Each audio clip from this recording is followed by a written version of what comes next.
Bom, pessoal, eu montei esse vídeo aqui para falar sobre obtenção de intervalos de confiança, tá? É um vídeo aí que tem um caráter mais didático, né? Para mostrar aí o poder da estatística, né? Para obter intervalo de confiança para média, beleza? Bom, eu estou programando aqui em Python, né? Python 3, estou rodando aqui no Jupyter Notebook, né? Que roda aí dentro do próprio navegador, tá?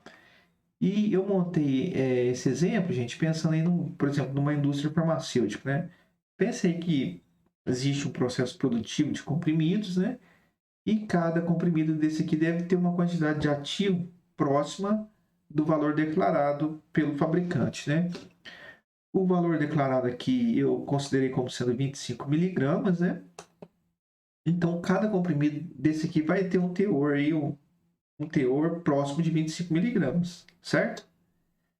É claro que cada comprimido vai ter uma pequena variação de um para outro dessa quantidade de ativo, né? Isso devido à própria variação de peso dos comprimidos, né? A granulometria das partículas que compõem o comprimido, né? A própria máquina que produz o comprimido pode ter uma dada variabilidade, né? Então, gente, o que se tem é uma distribuição aí que descreve a quantidade de ativos nos comprimidos, né? Então, olha, eu considerei aqui o valor declarado de 25 miligramas, né? Considerei que essa distribuição da quantidade de ativo vai ser descrita por uma distribuição normal, né? Que tem uma média de 24,5 e um desvio padrão de 0,4, né? 0,4. Geralmente, o que a gente quer saber, por exemplo, no controle de qualidade, são esses parâmetros aqui, né? Qual é a média, né? Qual é o teor daquele dado lote, né? Às vezes pode ser de interesse qual é a variância, né? Para eu poder fazer uma carta de controle, né? E fazer estudo de estabilidade, né? Fazer tentar entender uma linha de tendência, né? Baseado na variabilidade aí que se tem, né? Então, gente, o que eu fiz aqui, ó? Eu simulei aí um total de 2.000 comprimidos, tá bom? Na verdade, eu tenho uma distribuição que vai descrever um conjunto infinito de comprimidos, né? E só que eu vou gerar aqui 2.000 só para poder fazer histograma para mostrar para vocês como que é o comportamento, né? Então, gera aqui 2.000 comprimidos, ó, que vai ser dado aqui nessa variável x, ó. Vai aparecer aqui embaixo, deixa eu rodar de novo. Vamos lá, rodou, tá vendo? Então, o primeiro comprimido, gente, ele tem aí um teor de 24,68 miligramas. O segundo comprimido, 24,02. Né? O terceiro comprimido, 25,07. Né? Aí, gente, tem reticências aqui porque é uma quantidade muito grande. São 2.000 comprimidos. Né? O último comprimido vai ter 24,3. Né? O que eu posso fazer? Fazer um histograma para ver como que essa distribuição, para mostrar para vocês como que é. Né? Na prática é impossível a gente saber qual é a distribuição, né? Exatamente. Né? Tem teste que a gente pode fazer para estimar qual é a distribuição, beleza? Bom, olha, eu fiz aqui um gráfico aí do histograma, certo? Tá vendo? Aqui é o histograma, olha. Coloquei aqui limites de especificação, coloquei aqui 90% do valor declarado, olha. Aqui, né? Essa linha vermelha, ó. E também coloquei 110% do valor declarado, né? Então tá aqui, ó. E o valor declarado que é 25, né? O valor declarado tá aqui em 25, né? Olha, observe que o histograma está um pouco deslocado, né? Ele não está exatamente centrado em 25, né? E pode correr isso, gente. A produção pode estar gerando aí uma quantidade, uma distribuição de comprimidos fora do, não centrado no valor declarado, mas um pouco deslocado, né? O importante, né, que essa distribuição esteja contida aí dentro dos valores de especificação, limites de especificação aqui, né? E aqui tá, né, gente? Então, o objetivo do controle de qualidade, por exemplo, é pegar uma amostra de um lote, né, que seria equivalente a pegar uma amostra dessa distribuição, né, e determinar o teor dessa amostra, né, e a partir do teor da amostra, gente, estimar o valor para a população, né, ou utilizar o valor da amostra como um estimador da média da população, né, certinho? Aqui eu só sei qual é a distribuição e sei qual é a média porque eu estou simulando, né? Quando eu simulo, eu que estou gerando o conjunto de dados, né? Bom, como é então que a gente calcula o intervalo de confiança? Olha, dessa distribuição aqui, gente, eu vou tirar lá 10 comprimidos, por exemplo, né? Então, vou mostrar lá 10 comprimidos. Então, tem aqui um conjunto de 10. O primeiro comprimido teve 24,68. O segundo, 24,02. O terceiro, 25,07. E assim por diante, né? Só que aqui só são 10 agora, né, gente? Não é igual aquela hora que eu tinha 2.000, né? É claro, isso aqui é só um exemplo, né, gente? A gente não até assim, num teste de uniformidade dá para a gente fazer isso, né? Determinar o teor aí de 10 comprimidos, né? Mas para o teor em si, não necessariamente precisa você determinar o teor de 10 comprimidos separadamente, tá, gente? Então, como aqui é só um exemplo, né? Eu posso escolher da melhor forma aqui, tá bom? Então, gente, ó, esse teorzinho aqui possivelmente vai ser determinado lá por espectrofotometria, pode ser determinado por cromatografia líquida de alta eficiência, tá? E a gente teria aí os teores aí, ó, para cada comprimido, para os 10 comprimidos. Então tem essas informações a partir de agora da amostra que eu tirei da população, né? Eu faço aqui a média amostral, né? Possível fazer a média dos resultados, isso é tranquilo. Calculo o desvio padrão amostral, né? Também bem tranquilo de fazer, né? E calculo aqui o erro padrão, certo? O erro padrão, gente, é o desvio padrão amostral dividido pela raiz de n, né? Onde n aí é 10 nesse exemplo, tá bom? Que é o tamanho da amostra. Bom, agora, gente, como que calcula o intervalo de confiança, né? O intervalo de confiança para uma média, gente, é calculado aqui a partir da estatística T, né? Então, vou ter que pegar aquela distribuição T de student e calcular aí um quantil, né? Tá, aqui no programa em si, gente... deixa eu só mostrar aqui, gente. Ó, eu tirei os 10 valores, né? E aqui eu calculei o erro padrão, né? Roda aí.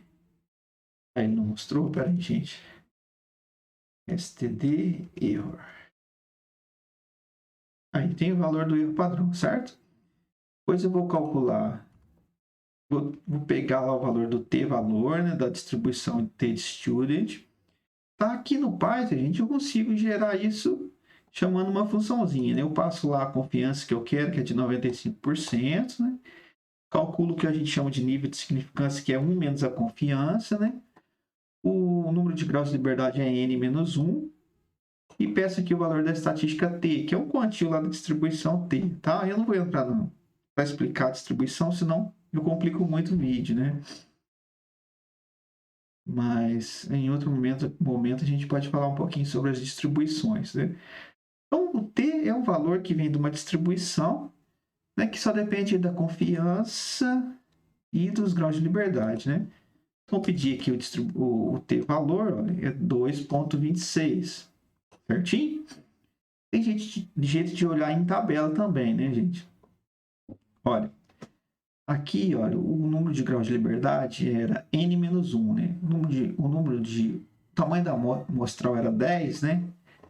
Então, n-1 é 9. Então, eu venho aqui no 9, nessa tabelinha, e pego aqui a confiança, na verdade, o nível de significância, né, que é 1 menos a confiança, que vai ser 0,05, dividido por 2, que vai dar 0,025, olha. Então, venho aqui na linha do 9 e na coluna do 0,025. Achei que 2,262. Tá? Aqui é o mesmo valor que está aqui, ó, que a funçãozinha do Python me devolveu, tá bom? Bom, tem referência aqui, se quiserem olhar lá, tem essa tabela lá, tá certo? o erro de estimação é dado pelo valor do t, que eu encontrei aqui na distribuição, certo? Multiplicado pelo erro padrão. O erro padrão, lembrando lá, era desvio padrão amostral dividido pela raiz de n. Né? Esse erro de estimação é o que a gente usa para calcular o intervalo de confiança. A gente pega a média, eu coloquei mx aqui, que é uma média lá das 10 amostras, né? Menos EP e a média mais EP, né? Vou fazer aqui, rodar o programinha. Então aqui eu tenho a média, 24,443 miligramas do ativo, né? Mais ou menos 0,013 miligramas, que é dado aqui pelo erro de estimação, EP, né? Fazendo essa continha aqui, ó, eu tenho esse intervalo de confiança, 24,125 a 24,760, né? O que isso aqui quer dizer, gente? É muito importante, gente, a interpretação desse resultado, tá? Tipo assim, na prática, a gente acaba falando, determinei o teor, né? O teor foi de 24,443, né? Mas, na verdade, isso aí veio de uma amostra, né? Teor não necessariamente é esse número aí, né? O teor, no caso, seria lá a média da distribuição, olha, o Mi, né? Que é de 24,5, né? A gente não determina isso, né? O valor que eu tive aqui é 24,44. Certo? Então, gente, o 24,44 é um estimador para a média, né? É uma estimativa, na verdade não é um estimador, é uma estimativa para a média, certo? Para o teor em si, né? A média seria o teor, né? E o intervalo de confiança, gente, é um intervalo que contém, com uma certa confiança, o valor da média. Qual que é o valor da média lá em cima? 24,5, né? Esse intervalinho que contém o valor da média, ó, de 24,1 a 24,7. Então, ele contém o valor da média, né? Que é 24,5. Sempre que eu definir um intervalo dessa forma, ele vai conter o valor da média da população? Sempre. Não necessariamente. Com que frequência ele vai conter o valor da média? Uma frequência de 95%, né? Sempre que eu construir um intervalo desse tipo aqui, 95% das vezes, né, esse intervalo contém a média. Tá certo? Essa é a interpretação, né? Então a gente fala, ó, com 95% de confiança, esse intervalo aqui contém a média da população, que é o parâmetro desconhecido que eu quero saber, tá bom? Bom, como eu estou simulando, gente, eu consigo fazer um processo aqui para verificar se o intervalo de confiança contém a média, né? O que eu fiz? Eu amostrava 10 amostras da população e montava um intervalo de confiança, está aqui, né? Depois eu checava, né? O valor da média verdadeira está dentro desse intervalo de confiança? O Mi está dentro do intervalo de confiança? Se estava, né? Se a média verdadeira estava continuando no intervalo de confiança, eu somava 1. Né? Aí eu rodava de novo, sorteava mais 10, fazia a média, calculava o intervalo de confiança e verificava, ó, a média verdadeira está dentro do intervalo de confiança? Sim, então só mais 1, né? E fiz esse processo aqui 100 vezes, olha. E eu vou contar quantas vezes o intervalo de confiança contém a média, né? Então, eu peguei aqui, ó, esse conte, né? Dividido aí por M. M, número de vezes que eu rodei, eu fiz um loop for aqui, né? Eu rodei aqui 100 vezes, né? Fiz essa razão de multipliquei por 100, que eu vou saber o percentual que o intervalo de confiança contém a média, tá? Vou rodando aqui, ó. Ó, note que 95% das vezes, você viu que ele rodou 100 vezes num intervalo de tempo muito rápido. Olha, é instantâneo, né, gente? Então, em 95% das vezes, o intervalo de confiança conteve a média verdadeira, tá? Em 5% ele errou, né? Não conteve a média, tá certo? Bom, eu também, olha, eu fiz aqui eu guardei aqui os intervalos. Na verdade, eu guardei aqui, deixa eu ver, a média, né?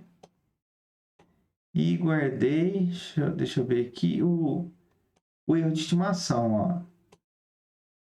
Então, eu fiz um gráfico aqui embaixo, gente, onde eu coloco o valor da média, né? E o intervalo de confiança em barras, né? Eu vou rodar aqui para vocês verem, gente, para ele montar o gráfico, ó. Fica mais fácil a explicação.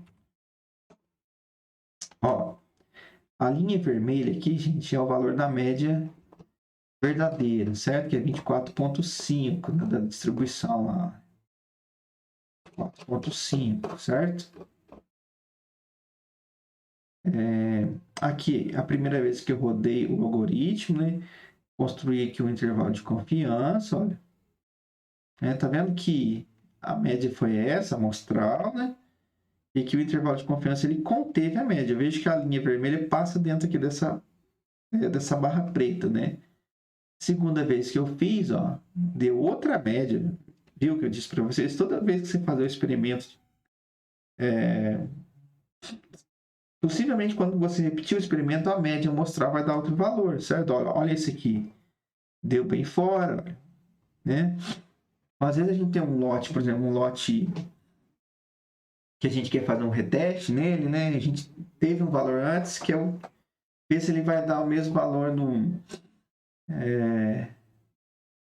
novo reteste, né? Ele vai variar um pouco, né? Então tem que se estudar qual que é a variabilidade, né? Que se pode ter em retestes, né? Mas deixa isso de lado, gente. Olha, então tá vendo aqui, ó, tem a média e o intervalo de confiança. Esse pontinho conteve, né? Conteve a média verdadeira. Ó. Esse aqui conteve a média verdadeira, esse intervalo de confiança, tá?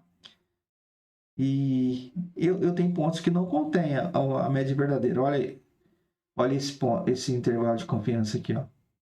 Totalmente fora, né? Ele não contém a média verdadeira, né? Então, quando a gente determina o intervalo de confiança, pode ser que a gente tem uma probabilidade de erro, né? De errar, ele não contém a média. A gente chama isso de risco. A gente está assumindo um risco dele não conter a média, tá? E 95% das vezes ele vai conter a média de acordo com a confiança que eu mesmo defini aqui em cima, beleza? Cadê? Aqui, gente, eu que defino a confiança, tá? Então, gente, observe que eu tenho muitos pontos que contêm, muitos intervalos de confiança que contêm a média verdadeira, certo? E intervalos de confiança que não contêm a média verdadeira, tá? Bom, gente, era isso que eu queria mostrar para vocês, né? Mostrar aí esse gráfico, que eu acho que ele é bem explicativo, né? Ele é útil para entender o sentido do intervalo de confiança, tá bom? E mostrar como se faz um intervalo de confiança na prática, tá certo? Claro, né, que no controle de qualidade, né, lá no desenvolvimento de métodos, né, pode ser bem diferente disso, né? Aqui falta, lá na prática mesmo, vou ter erro de equipamento, vou ter erro de analista, vou ter o erro aleatório, né? Posso ter lá erro sistemático, né? Então a modelagem fica um pouco mais, um pouco diferente do que eu estou mostrando aqui, tá? É claro que isso aqui também vai ser útil lá quando eu tiver um sistema muito complexo, né? Tem que modelar cada parte separadamente, depois tentar juntar tudo, né? Tentar entender os erros do processo de medida, tá bom, gente? Bom, gente, acho que já foi bastante. Até o próximo vídeo. Falou, até mais.